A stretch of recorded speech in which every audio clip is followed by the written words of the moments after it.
We continue to follow breaking news. Former Vice President Dick Cheney has died. Here's a look back at his life.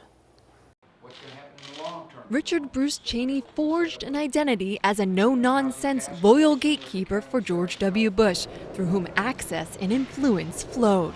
I picked him because he's strong, he's steady, and he gets the job done.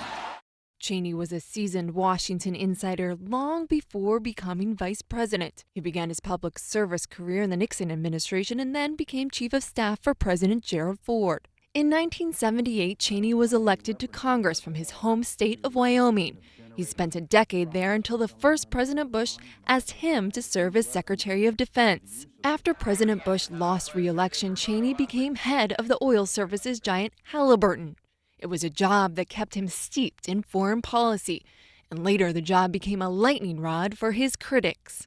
When George W. Bush secured the Republican nomination in 2000, he tasked Cheney with vetting candidates for vice president, but ultimately offered him the job.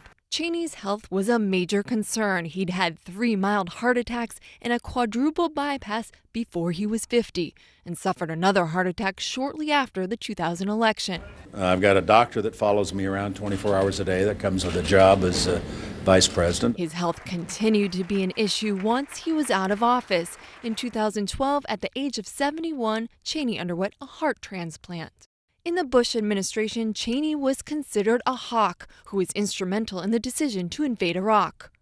Cheney believed history would prove they made the right move.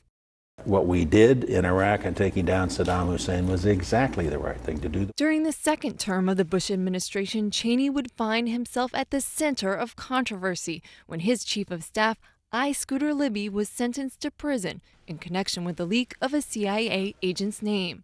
The president commuted Libby's sentence but did not pardon him, a move sought by some conservatives. Late in his career, Cheney admitted he differed from many in his party on the issue of gay marriage. As many of you know, one of my daughters is gay. I think people ought to be free to enter into any kind of union they wish. In his 2011 memoir, Cheney accused Secretary of State Colin Powell of seeking to undermine President Bush by expressing doubts about the Iraq War.